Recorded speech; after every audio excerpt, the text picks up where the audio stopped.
Mãe, minha rainha, eu sou teu e tu és minha mãe, minha rainha, és minha mãe, minha rainha. Bom dia a todos, meus irmãos e minhas irmãs que nos acompanham nesta manhã de segunda-feira, início de semana, início da terceira semana do tempo comum, e que nesta manhã nos acompanham através do Facebook e também do nosso canal no YouTube, Devotos de Santa Luzia, o nosso encontro com a Mãe da Misericórdia. Sejam todos muito bem-vindos e que a paz de Jesus Cristo reine em sua vida nesta semana e durante todo o tempo da sua existência. Louvado seja o nosso Senhor Jesus Cristo e sua amadíssima Mãe. Para sempre sejam louvados. Hoje a Igreja celebra a festa da conversão de São Paulo.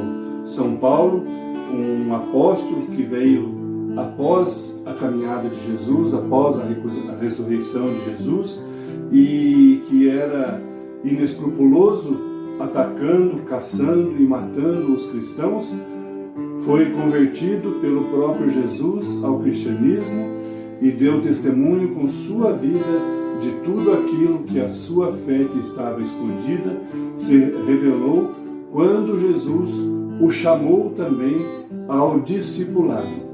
Então vamos pedir que por intercessão de São Paulo a gente consiga também, ao seu exemplo, caminhar rumo ao apostolado, ao discipulado que Jesus nos chama. Meus irmãos, vamos nos unir como filhos e filhas de Deus através da Santíssima Trindade.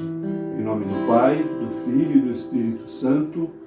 Amém. Peçamos que o Espírito Santo de Deus venha repousar sobre nós neste dia, nesta semana, em tudo aquilo que nós teremos que realizar, em tudo aquilo que teremos que encarar em nossa vida durante o decorrer dos dias dentro desta semana.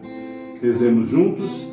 Vinde, Espírito Santo, vinde por meio da poderosa intercessão do coração imaculado de Maria, vossa amadíssima esposa.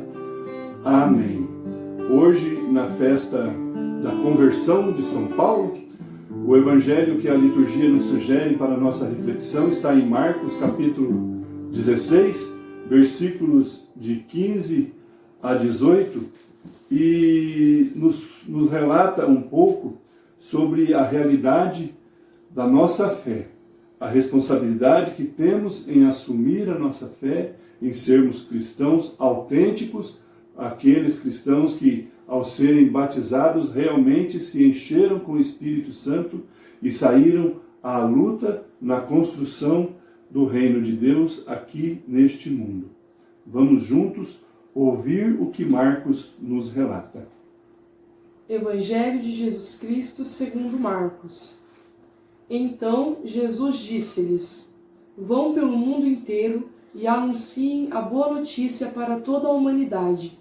Quem acreditar e for batizado será salvo. Quem não acreditar será condenado.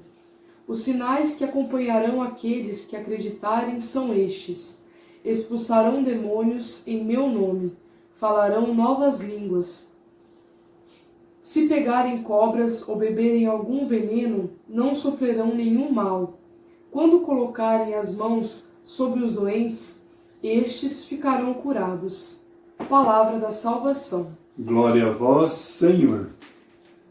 Este trecho que Marcos nos relata nesse dia de hoje, dentro da liturgia, é interessante que podemos observar alguns pontos que nós podemos trazer para a nossa reflexão diária, para a nossa reflexão na nossa vida.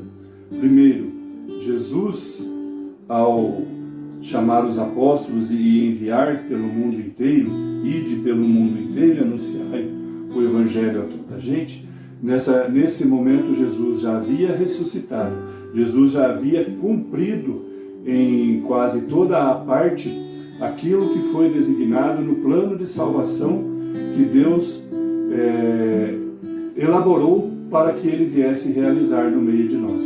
Então Jesus já estava ressuscitado, já estava se preparando para voltar para Deus. O segundo ponto é justamente esse, quando a gente vai ver um pouco mais à frente do Evangelho, que após enviar os discípulos para que anunciassem a boa nova, para que anunciassem o reino de Deus e batizassem, curassem e expulsassem demônios, Jesus parte para o encontro de Deus. E os discípulos receberam a missão de Jesus e partem ao encontro do mundo. Então Jesus veio, ensinou, mandou, nos trouxe, nos mostrou e testemunhou tudo aquilo que a vontade de Deus deve ser realizada na vida de cada ser humano. Basta a nós seguirmos ou não. Então chegou o momento de Jesus voltar ao Pai e enviar os discípulos para darem testemunho, e testemunho com sua vida de tudo aquilo que Jesus havia lhes ensinado, que Jesus havia lhes revelado. Jesus envia os discípulos a toda parte do mundo, quebrando as barreiras todas, as barreiras racistas, as barreiras religiosas e culturais e qualquer tipo de discriminação que eles possam vir a sofrer e vir a ver o povo de Deus sofrendo. Então eles partiram com a missão de anunciar o reino da paz, o reino do amor, o reino da igualdade.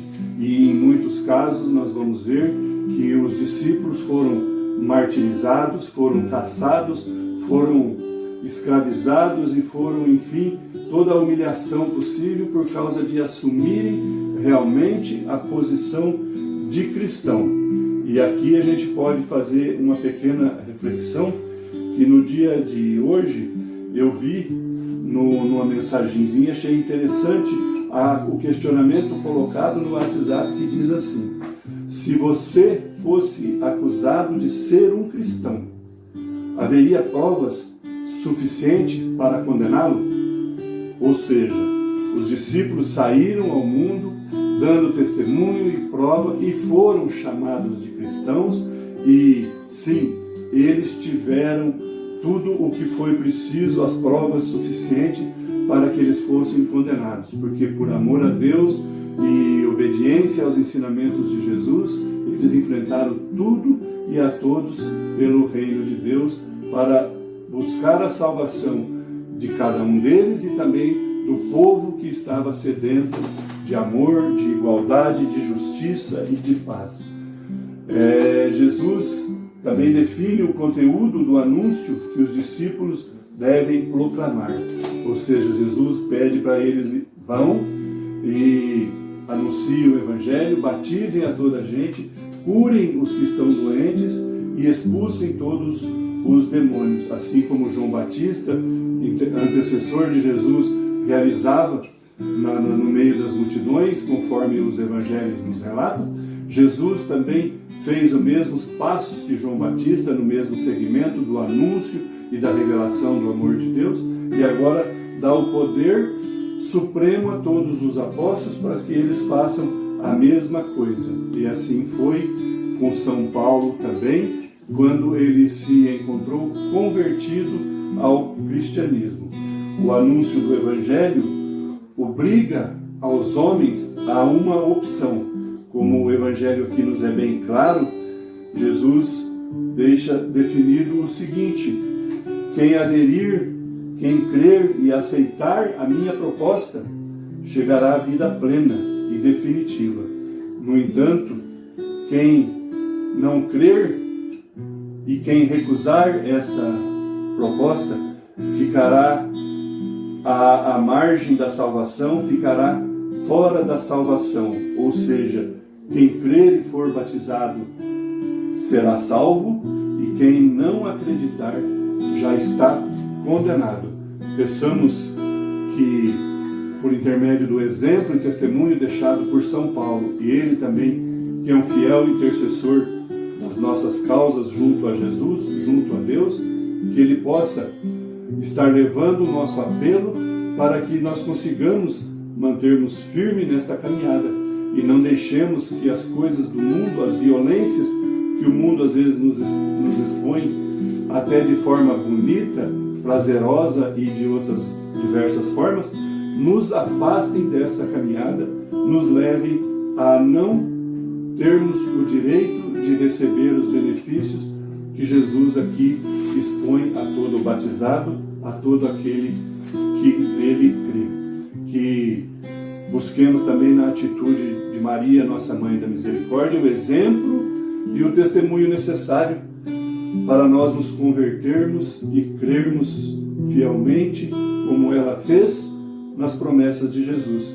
E consigamos um dia estar juntos a ela no reino que Deus nos preparou e onde Deus nos espera de braços abertos para nos acolher. Meus irmãos, rezemos juntos agora a oração que Santa Faustina compôs para a Mãe da Misericórdia. Maria, minha Mãe e Senhora, entrego-vos a minha alma e o meu corpo, a minha vida e a minha morte, e tudo o que vier depois dela. Deposito tudo em vossas mãos, ó minha Mãe. Cobri a minha alma com o vosso manto virginal e concedei-me a graça da pureza do coração, da alma e do corpo. Defendei-me com o vosso poder de todos os inimigos, especialmente daqueles que escondem a própria maldade com a máscara da virtude. Ó lindo lírio, vós sois para mim o espelho, ó minha Mãe. Amém. Peçamos que, por intermédio de São Paulo, nós sigamos a nossa semana firmes na caminhada, auxiliando no processo de evangelização daqueles nossos irmãos que se encontram necessitados, que se encontram sedentos de paz, de amor, de igualdade, justiça. Enfim, todo aquele que precisa e busca o Cristo ressuscitado, o Cristo Salvador. Agradecemos aqui a você que nos acompanhou durante esses minutos em nosso encontro matutino com a Mãe da Misericórdia desta segunda-feira. Não esqueça de deixar o seu like, deixar a sua curtida e também de compartilhar este nosso trabalho de evangelização nas suas redes sociais, nos seus grupos de amigos e familiares. A nossa página no YouTube, Devotos de Santa Luzia, e também agora no Facebook. E peçamos por intercessão de São Paulo Apóstolo e também de Maria, nossa Mãe da Misericórdia, as bênçãos de Deus Pai Todo-Poderoso. Ele que é Pai, Filho e Espírito Santo. Amém.